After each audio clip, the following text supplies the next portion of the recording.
ओम नमो भगवते वासुदेवाय। ओम नमो भगवते वासुदेवाय। ओम नमो भगवते वासुदेवाय। नारायणं नमस्कृत्य नरं चैव नरोत्तमं देवीं सरस्वतीं व्यासं ततो जयमुदीरयेत्। नष्टप्रायेषु भद्रेषु नित्यं भागवत सेवया Bhagwati उत्तमश्लोके भक्तिर्भवती नैष्ठिकी। Reading from Srimad Bhagavatam, Canto 1, Chapter 3. Krishna is the source of all incarnations. Text number 1. Sutta Uvacha Jagrihe Paurusham Rupam Bhagavan Mahat Adibhihi Sambhutam Shodasha Kalam Adau Loka Sisrukshaya Sutta Vacha Jagrihe Paurusham Rupam Bhagavan Mahadadibhihi Sambhutam Shodashakalam Adau Loka Sisrukshaya Sutta Vacha Jagrihe Paurusham Rupam Bhagavan Mahadadibhihi Sambhutam Shodashakalam Adau Loka Sisrukshaya.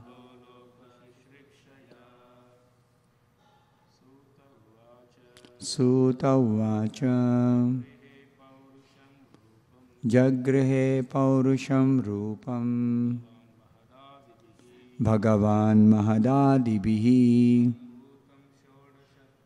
Sambhutam Shodashakalam Adau Loka Sisrukshaya. Sutta Vacha Jagrihe Paurusham Rupam Bhagavan Mahadadibhihi Sambhutam Shodashakalam Adau Loka Sisrukshaya.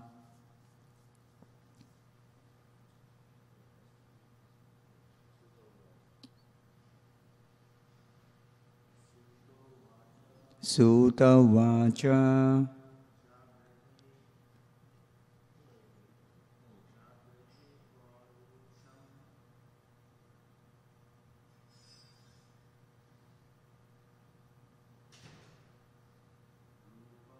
Jagrihe Paurusham Rupam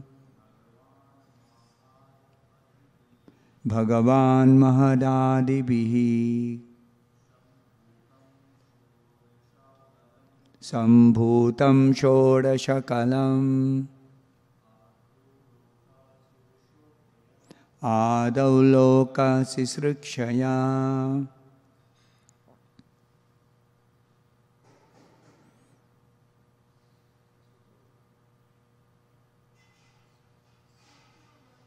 Sutta Vacha Jagrihe Paurusham Rupam Bhagavan Mahadadibihi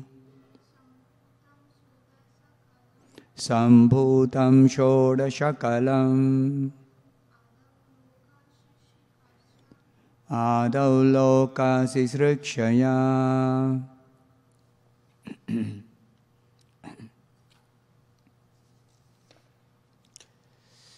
In reciting, I will tell you one secret. You have to hear and repeat, just like a child which is learning does. Actually, that is the only way of learning. Like child asks, what is this? Mother will tell, this is table. So, child will ask, if it is not able to repeat or get it, what is it? Will again say, table. Then mother will say, please say, table. Child will say, table. Will say, yes. Over. Learning is over. Realization is over. Next you ask the child, what is this? What will he say? Table. Over. So same way, the entire Vedic knowledge is actually learned. It is by hearing and repeating.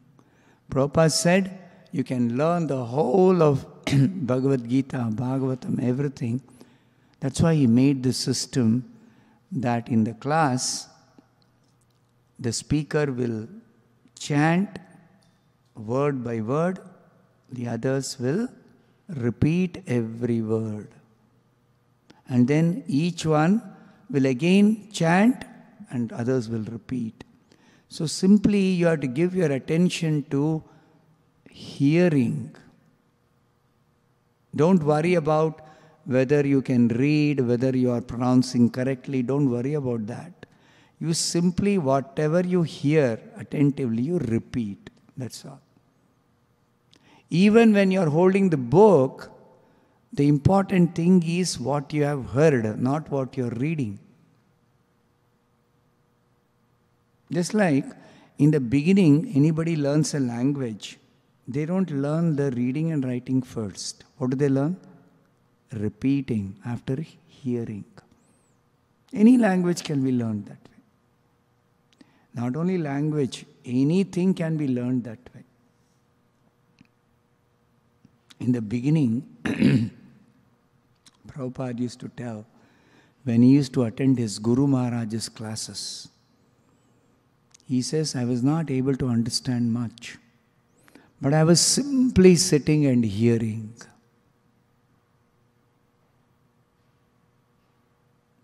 In the beginning, when you read Prabhupada's books also, you're not able to understand much. May not be able to understand. But doesn't matter. You faithfully read as if you are hearing Prabhupada, his words. Every day we sing the words emanating from the lotus mouth of our spiritual master. That is important for us. The words spoken by Suta Goswami, the words spoken by Shukadeva Goswami, the words spoken by Vyasadeva, all these great personalities. The words spoken by Krishna in the Bhagavad Gita. We simply have to hear those words. They will have the effect, desired effect. Whether somebody is able to understand or not understand, the words will have effect. Just like we take some medicine, do you understand exactly what that medicine is? May not understand. May understand. Do you know how it's going to work inside your system? May not know. Most people don't know. But you take it, it's going to work. You take it properly, it's definitely going to work. Similarly, these words, whether somebody understands or does not understand, it will have the effect. What is that effect? It awakens bhakti. It purifies the heart. It enlightens us in spiritual knowledge, spiritual truth. So please always remember to hear and, if possible, repeat. So particularly when we are chanting the verse, we'll say, please repeat after me. The system Prabhupada has established. We follow that, that's all. How much we understand, how much we are able to remember, that is not important. That's really not important. It doesn't mean that we don't try to understand. It doesn't mean that we don't try to remember. But your benefit you're getting is not dependent on how much you are able to remember, how much you're able to understand. The benefit is not dependent on that. The benefit is whether you are giving your attention and trying to hear nicely. That is important. So you make a sankalpa, a determination in your mind. Now I am going to sit and nicely hear. I am not going to give my attention to anything else. That's all. It's very simple. Anybody can do it. It doesn't require qualification. In India, traditionally, if there is some recitation of Bhagavatam or Ramayana or Mahabharata, Bhagavad Gita, so many people gather. Many of them are very illiterate. They're very illiterate, but they sit and hear very nicely. And they all become first-class devotees. First-class devotees. Even ordinary laborers. Ordinary laborers. They become first-class devotees. And they're guaranteed to go back to Godhead. It doesn't require big education, big qualification, nothing. In fact, those who sit thinking, I know this verse, I know the entire Ramayana, they don't hear. They become proud. They are not eligible to go back to Godhead. They don't make spiritual advancement. Who makes spiritual advancement? Those who sincerely hear very nicely. They make spiritual advancement. Not the proud people, not the learned scholars. No. There was one very learned scholar, Keshava Kashmiri, during Chaitanya Mahaprabhu's time. He went everywhere to the places of learning and defeated all these big scholars. And he came to Navadvip. Chaitanya Mahaprabhu happened to meet him. So Chaitanya Mahaprabhu, when he met him, this scholar was so proud. He wanted to show off his scholarship. Chaitanya Mahaprabhu took compassion. If he is so proud, he will not be able to make any advancement. So Chaitanya Mahaprabhu decided, I will cut down his pride. And when he cut down his pride, then the scholar realized, what have I done? I have simply become very proud of my learning. I am not making any spiritual progress. Then he fell down at the feet of Chaitanya Mahaprabhu. Kindly bless me, kindly pardon my impudence, kindly bless me. Chaitanya Mahaprabhu blessed him. You see, this is the reality. Many times people think, oh, I have to learn Sanskrit, I have to learn some language, I have to remember everything, I should be able to recite with good memory. No, that is not the goal. If you can recite, very nice, but that's not the goal. That's not the objective. The objective is to hear nicely and let that vibration enter your ears and touch your heart. That is important. For the vibration to enter the ears and touch your heart, your attention has to be clear. Just like when we are speaking on the phone, is the line clear?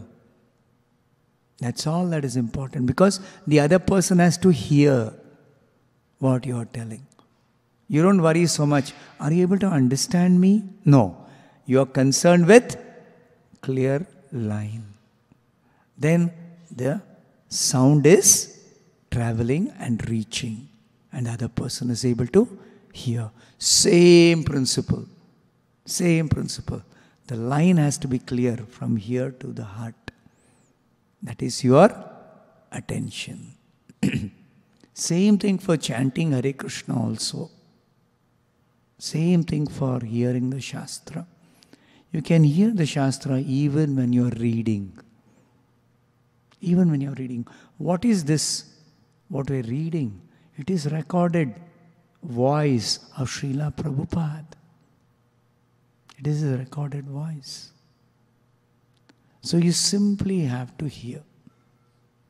So now I will read the word for meaning and the translation and the purport. Kindly hear. This you can repeat.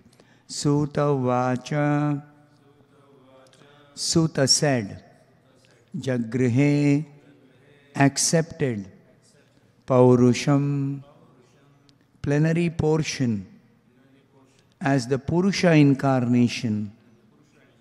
Rupam, form, Bhagavan, the personality of Godhead, Mahat Adibihi, with the ingredients of the material world, Sambhutam, thus there was the creation, Shodashakalam, 16 primary principles, Adau, in the beginning, Loka, the universes, Sisrikshaya, on the intention of creating. Translation and purport by His Divine Grace, A.C. Bhaktivedanta Swami Prabhupada. Translation. Suta said, in the beginning of the creation, the Lord first expanded Himself in the universal form of the Purusha incarnation and manifested all the ingredients for the material creation. Thus, at first, there was the creation of the 16 principles of material action. This was for the purpose of creating the material universes. Please repeat this translation after me. Suta said, in the beginning of the creation, the Lord first expanded Himself in the universal form of the Purusha incarnation and manifested all the ingredients for the material creation. And thus, at first, there was the creation of the 16 principles of material action. This was for the purpose of creating the material universes. Purport by Srila Prabhupada.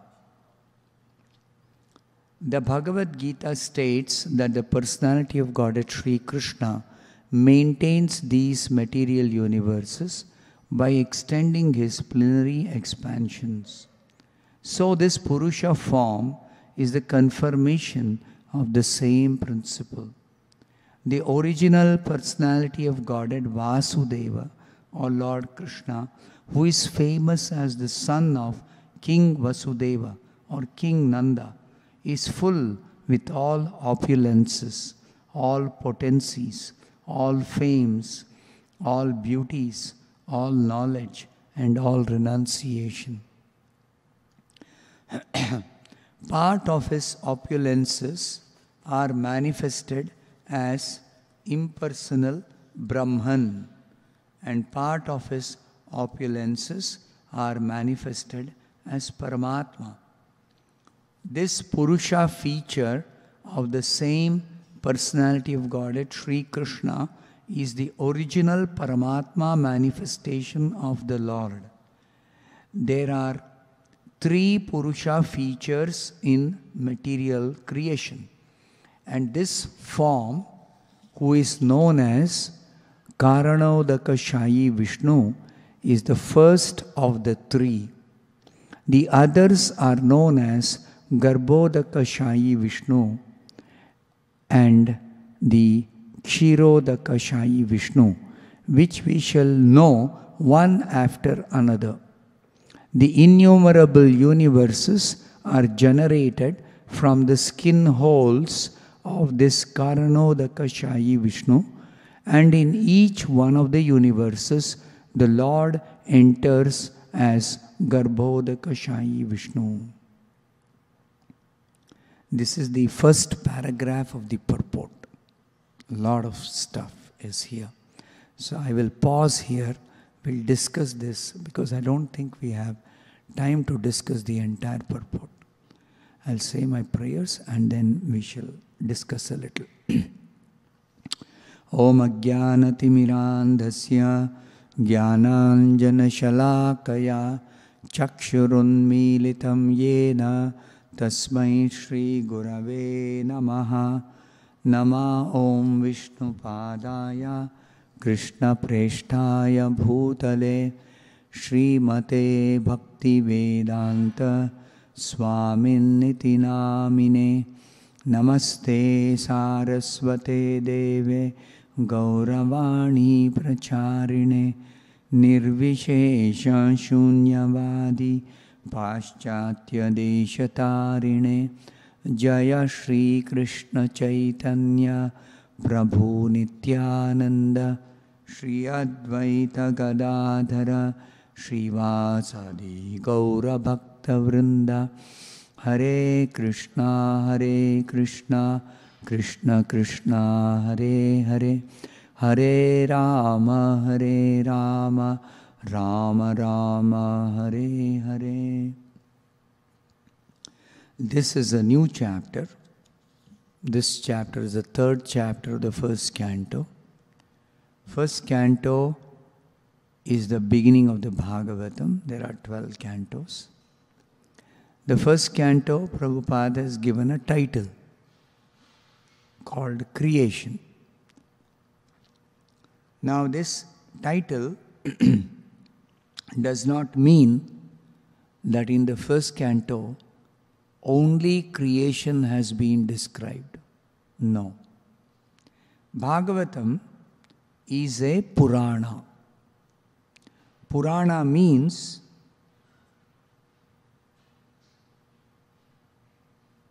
very ancient history.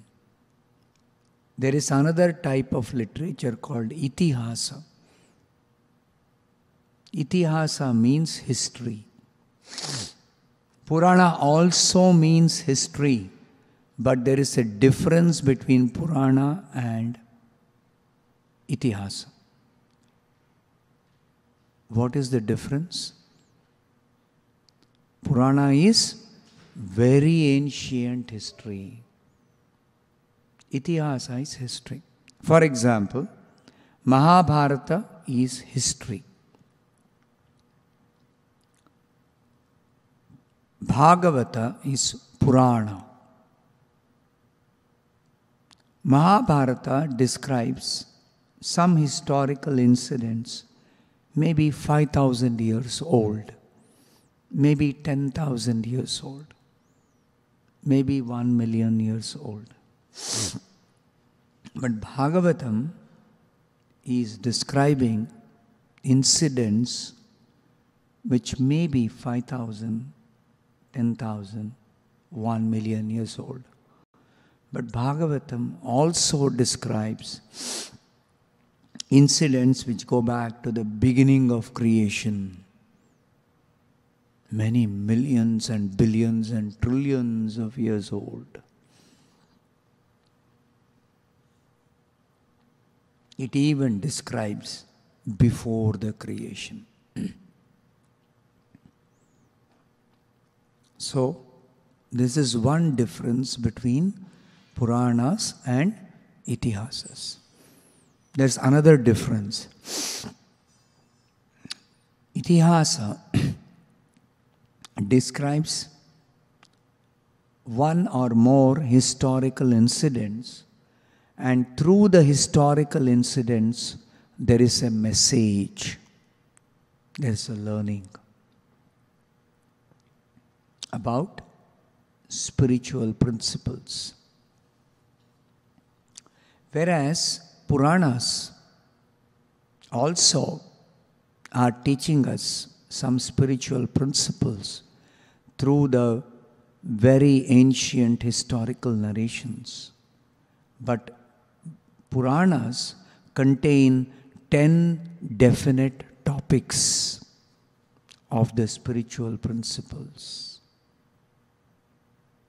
So, what are the 10 different specific spiritual topics in the Bhagavatam that is described in the 2nd canto, 10th chapter, 1st verse?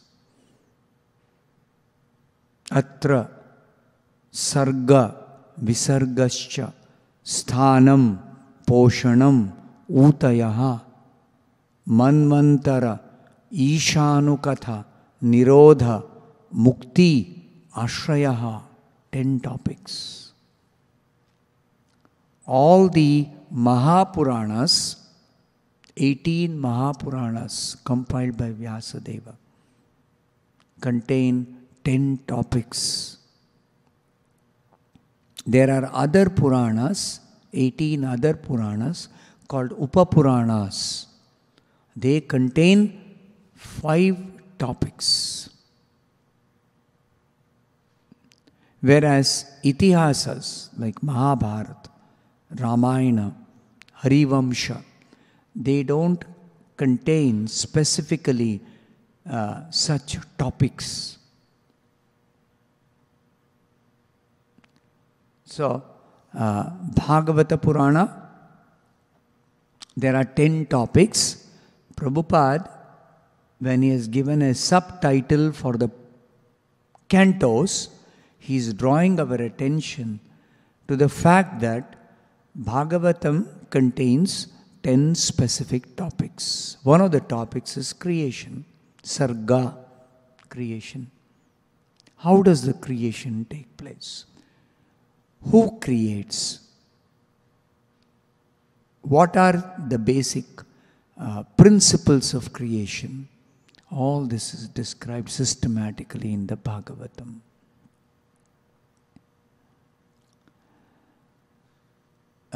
This verse, Suta Uvacha, Suta Goswami is speaking this verse in the 3rd chapter. This has got a background. In the 1st chapter, that 1st chapter is entitled Questions by the Sages. So the author Vyasadeva says, some time ago, some sages assembled in a forest, a holy place called Naimisharanya. They gathered there in order to inquire about some subject matter. They were inquiring from one Suta Goswami. Suta Goswami was especially qualified to answer their questions. Even though the sages of Naimisharanya, many of them, or even you can say all of them, were very great learned Vedic scholars. But still, they were making inquiries from Suta Goswami. Because Suta Goswami had one special qualification. What was that? He was a pure devotee of Krishna.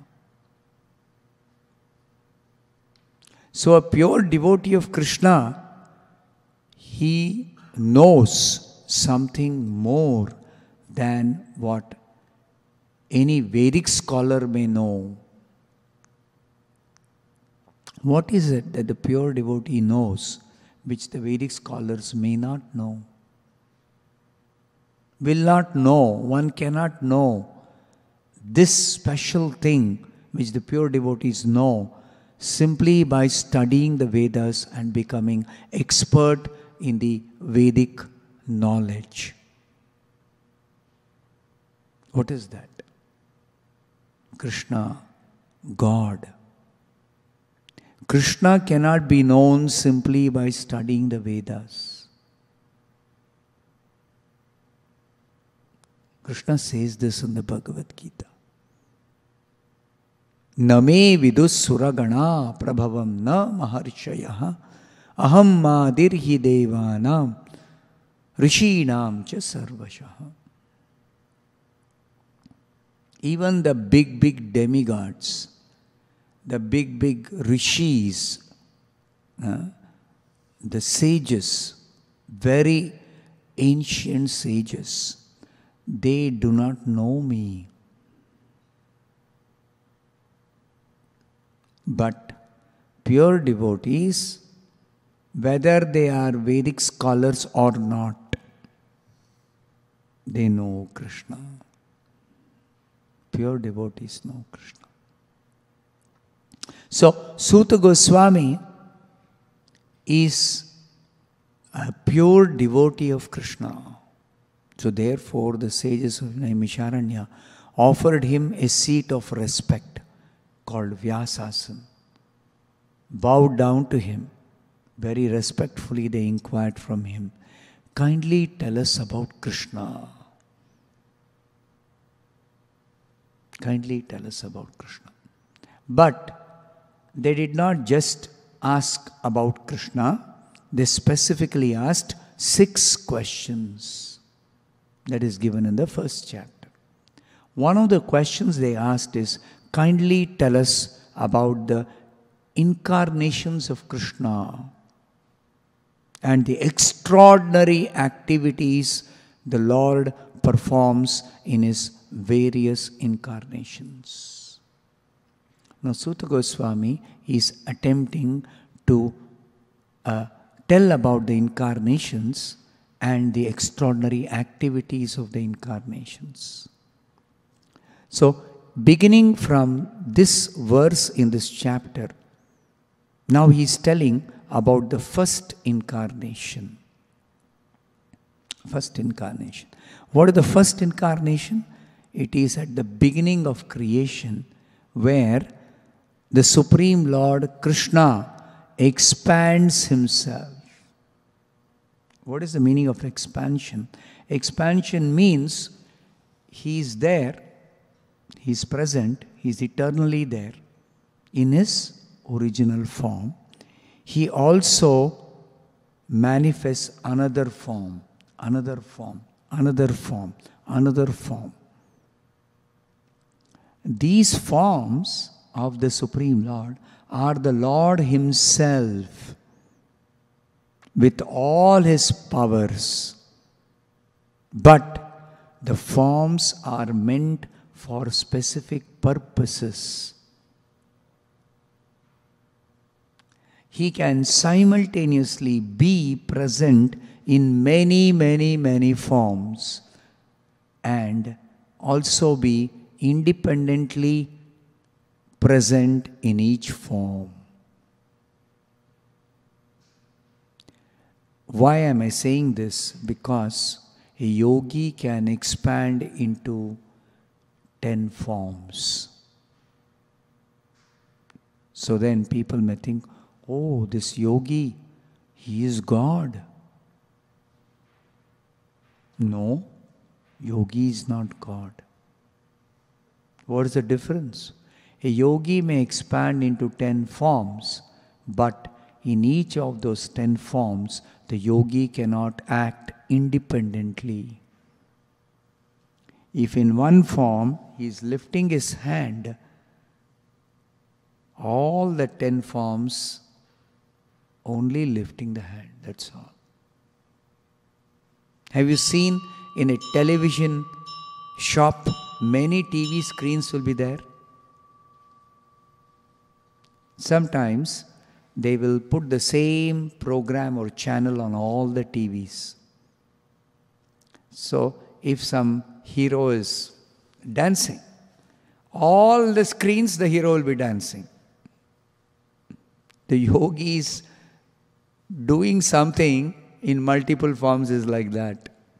He cannot do different things simultaneously in different forms. Not possible. Yogi can expand maximum 10 or 12 forms. That's all. He cannot expand in 10,000 forms, 1 million forms. Not possible.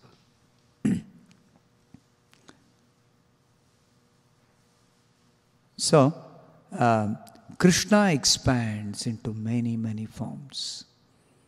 How many forms? Unlimited forms. Ananta Rupam. Unlimited forms. Everything about Krishna is unlimited. His forms, his names, his activities, his qualities, his wealth, his knowledge, his strength, everything is unlimited. That is God. In this world, in this creation, there are many, many demigods, Devata. And Devatas are many, many times more powerful than human beings. But among the Devatas, one Devata is more powerful than another Devata. And then yet another Devata is powerful than two other Devatas. And then a fourth Devata is more powerful than all the three other Devatas. Like that you go on considering what are the powers of the Devatas. Some of them are very, very, very, very, very powerful. Like Ganesha. Ganesha is many, many times powerful than most other Devatas. How powerful is Ganesha? He can remove the obstacles on the path of material progress of millions, billions, trillions of beings in this entire universe. So powerful he is. Ganesha. But somebody more powerful than Ganesha is also there.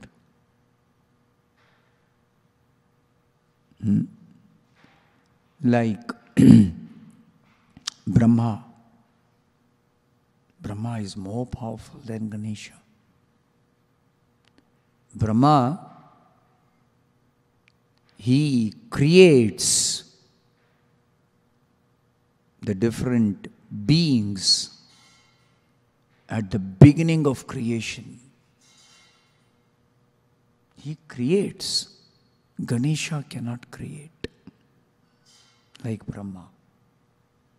Brahma also, when there is some problem in any part of the universe,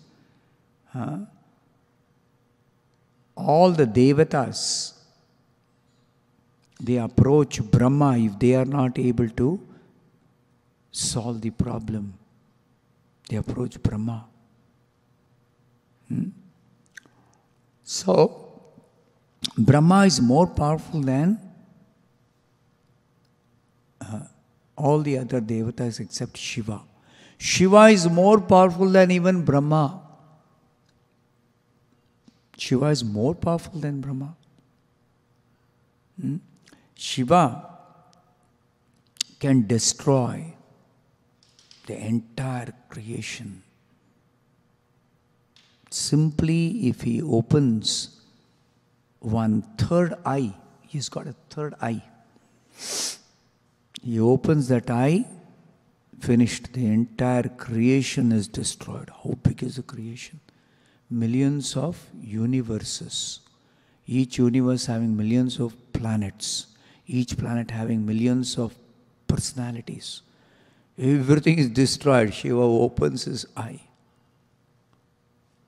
So Shiva is more powerful than Brahma. But even Shiva is not unlimitedly powerful. Brahma is not unlimitedly powerful. Ganesha is not unlimitedly powerful. This is the distinction between Krishna and all the devatas. Sometimes people say, why you say Krishna, Krishna, Krishna, Krishna, Krishna? You should understand what is the difference between Krishna and all the devatas. The devatas are powerful by limitation. However powerful they are, they have a limit to their power. Just like in this world, we have experience. There are so many rich people. But every rich person, there is a limit to how much wealth they have, isn't it? Forbes lists top 500 rich people or rich companies. But they give a figure, no? They always give a figure, isn't it? Can they say, oh, we can't give the figure. It's countless. Can they say? Nobody can say. Nobody can say. If somebody can say, my wealth is unlimited, that is Krishna. And Krishna proved it when he came to this world. He had 16,108 palaces for his 16,108 queens. And each palace he personally expanded to be with each of his queens. Then the palaces, the description is there in the Krishna book, 10th canto of the Bhagavad. Now these palaces were actually small number of wonderful mansions in Dwarka city. Actually, Dwarka city was inhabited by the millions of Yadus, the associates of Krishna. They were very, very big in number. Very big number. And each of them was living in a wonderful palace. Everybody. Normally, a king will live in his palace. His other associates, his servants, they will have some quarters, but that will be not as opulent as Krishna, the king's palace. Not possible. Krishna, every Yadu member was living in a wonderful palace. So somebody goes to Dwaraka, so many palaces. Indra also used to become bewildered when he used to come to Dwaraka. Indra also used to become bewildered. So Krishna manifested his part of his opulences in Dwaraka. Small portion. So, Krishna or God is always unlimited. Remember this. Anybody else other than Krishna is always powerful by limitation, wealthy by limitation, knowledgeable by limitation. So nobody can be equal to Krishna. Asamordhva. Nobody is equal to him. Nobody is greater than him. Everybody is subordinate to him. Everybody is less than him. So this is the important distinction we should always know between God and others. others. So God is unique in his position. But still, because he is God, Krishna is God, he is not limited by number of forms. Unlimited forms. So one of the forms of Krishna in this material creation is the form of a Vishnu. Vishnu. There are 3 Vishnu forms. The first Vishnu form is called Karanodaka Shayi Vishnu. Shayi means one who is lying down. Udaka means water or ocean. There is one ocean called Karana Ocean, causal ocean. That ocean is the cause of the beginning of creation. From that ocean, many universes are coming out. All the universes are coming out at the beginning of creation from that causal ocean. Those universes are coming out when this Vishnu, the first Purusha, is lying down on that ocean and he is breathing out. Sometimes you've seen the swimmers, when they're swimming, they have to come to the surface for taking in some air. Then when they come to the surface, they may float on top of the water. Generally they are like this, they are swimming, correct? They are looking down into the water body. But sometimes they can do some other stroke. I don't know what the strokes are.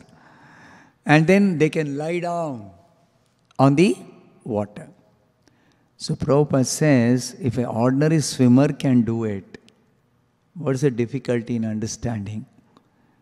Vishnu is lying down like that on the Karana ocean. Have you seen the picture? There's a picture in this Bhagavata.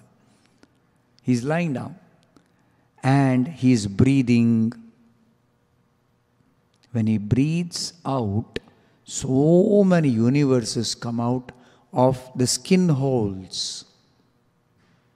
Out of the skin holes, so many universes come out. So he is creating the universes in the seed-like form. They're very tiny in the beginning. They're very tiny. It's just like bubbles coming out of an ocean. Sometimes you can see bubbles coming out of a body of water. So, some aquatic is breathing underneath the surface of the water. They can breathe underneath the surface of the water. We cannot. Human beings cannot. So, they can live in the water. We cannot live in the water. So, when they breathe sometimes, very big aquatics, you can see bubbles coming out. If you've been to Sea World, you would have seen this. Okay? Long back I had seen this. So they come out, bubbles come out. Like that, when Mahavishnu breathes out, so many bubbles come out. But these bubbles are not just water bubbles. They're all universes. So those universes are created at the beginning of the creation. First of all, the ingredients for the material universes had to be created. Just like a potter has to make a clay pot. First he has to get that clay, no? Then only he can shape and make whatever pot or some other clay item, correct? So Mahavishnu, he is also called Mahavishnu, the first Vishnu, Mahavishnu. He is the greatest among the 3 Vishnus. The greatest. The only one. Entire creation, millions of universes, only one Mahavishnu. So this Mahavishnu, Karanodaka Shayi Vishnu, he is lying down on the Karana ocean. So he, first of all, creates the 16 ingredients for the creation. 16 ingredients. So that's called Sambhutam Shodasha Kalam. He created, first of all, the 16 ingredients, 16 material elements.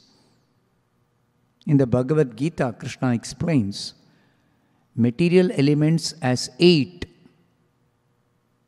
in the 7th chapter, while describing his energies. Material energy consists of 8 elements. But in the 13th chapter, where he is explaining in detail about this material creation or material energy, he says actually the material energy can be subdivided into 24 elements. A more detailed description is given in the 13th chapter. So these 24 elements, out of that the 16 elements are the first creation by Mahavishnu. First creation by Mahavishnu. The 16 elements. So Mahavishnu, first of all, created.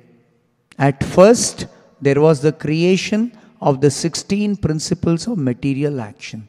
What is material action? Beginning, there has to be creation. Then there has to be maintenance. Then there has to be destruction. These 3 activities, creation, maintenance and destruction, are done by Mahavishnu.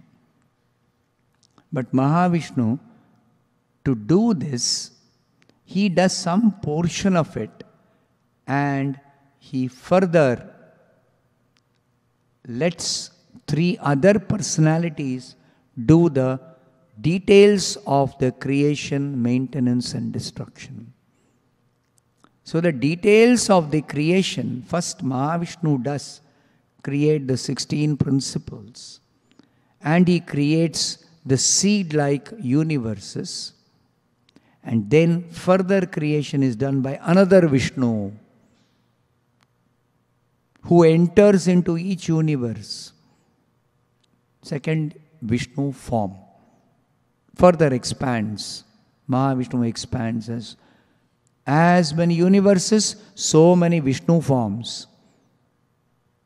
Those many Vishnu forms, they are also called Garbhodaka Shayi Vishnu. They are also called Padmanabha, because from his navel one lotus comes out. Second Vishnu form has got a lotus coming out of the navel, Padmanabha. So that is as many universes, so many Vishnus. That each universe one Vishnu enters. Vishnu also means one who enters. Vishnu means one who enters. So the first Vishnu enters into the material energy and then creates the universes and also creates the 16 elements, material elements, ingredients for the creation, further creation. Then the second Vishnu enters into each universe and then further creation. That will be described in the second verse. So first, Sutta Goswami is explaining at the beginning of the creation there was this incarnation of Krishna who is called Karanodaka Shayi Vishnu or Mahavishnu. What does he create? What does he do? He creates. What does he create? 16 elements, and he creates each universe's seed-like form. Tiny, tiny, tiny, like bubbles in the ocean. The universes are coming out of the body of Mahavishnu. So this much is told by Prabhupada in the first paragraph. Okay, I'll stop here. Any questions anybody has got?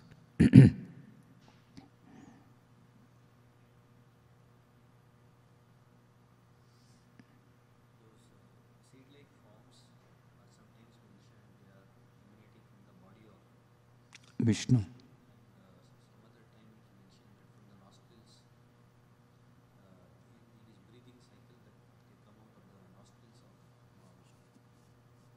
So, both are correct.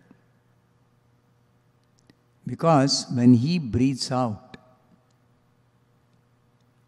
obviously out of his nostril, something is coming. Correct? So the universes are coming out. But they're not just coming out of his nostrils alone.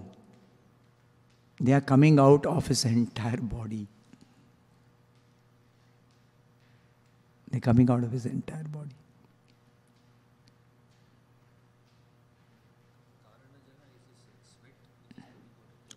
That is the beginning.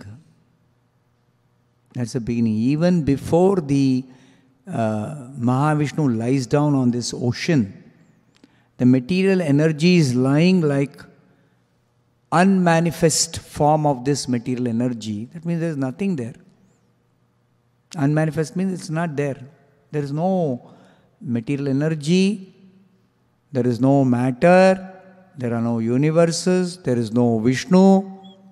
Nothing. Only what remains after everything is destroyed?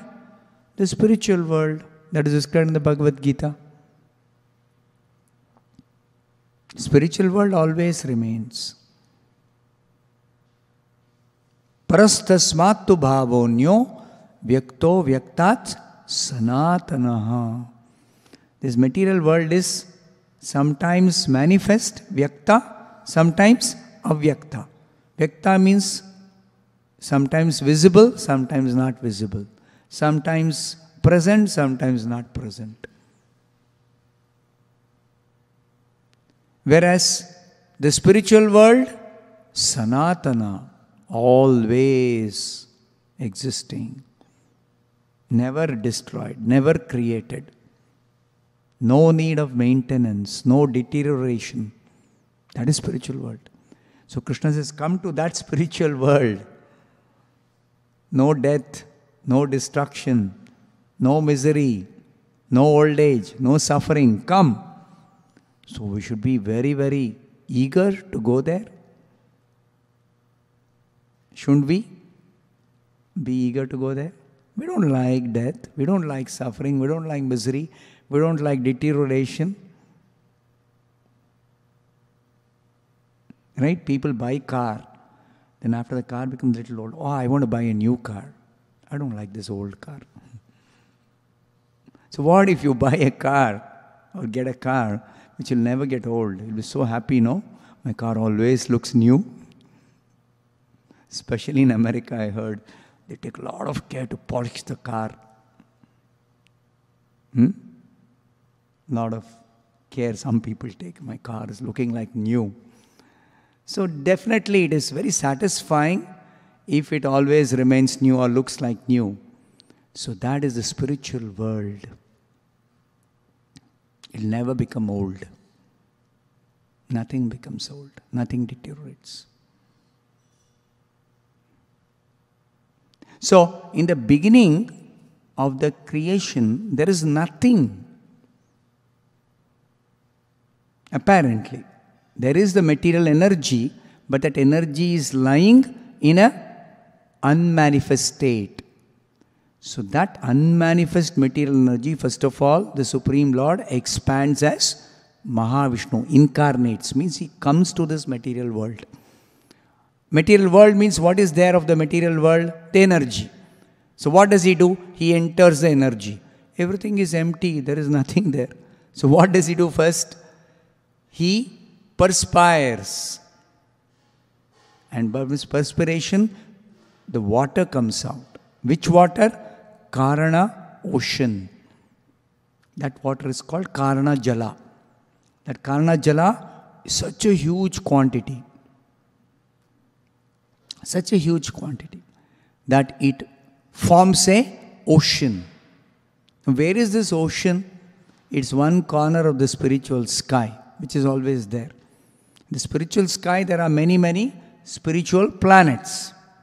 Just like material sky, there are material planets, correct? So spiritual sky, there are spiritual planets. But one corner of the material, spiritual sky, there is this, like a cloud, this material creation. What is there first in the material creation? The ocean. The ocean. Karana ocean. That Karana ocean itself has to be created by Mahavishnu. So he perspires, there is Karana ocean. Then he lies down on the Karana ocean, he breathes. When he breathes, 16 elements come out. All the universes come out. Clear? Any other question?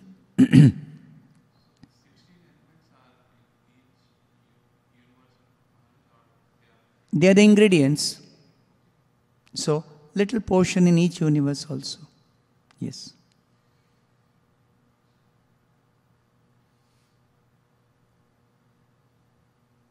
As it is stated, Maharaj, there is a point in time where there is no material world manifested. It means Mahavishnu has gone back to spiritual world. Mahavishnu manifests and unmanifests. There is no going back. We say he went back. Like, he doesn't die. So, which means he always exists. So, that existing is the Supreme Lord Krishna. Krishna is always existing. Of course, his forms in the spiritual world, expansions, are also always existing. In the material world, only sometimes present, sometimes not present.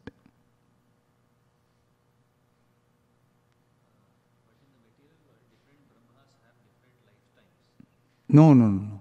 Same lifetime of all the Brahmas. Yes. Yes. All Brahmas have same lifetime. All the universes, when Mahavishnu breathes in, what happens? All universes are finished. Over. And then everything goes inside the body of Mahavishnu.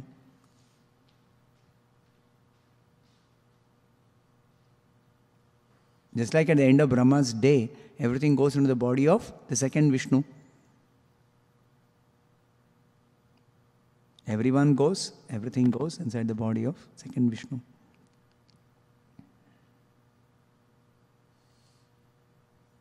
So all universes simultaneously go into the body of Mahavishnu at the end of the creation. He breathes in, breathes out. Yasyaika nishwasita kalam athavalambya jivanti lomaba vilaja jagadandanatha. The Brahma, what is the duration? Only one breath of Mahavishnu. So Mahavishnu is one. Universes are many. So each Brahma has got that duration only. Same.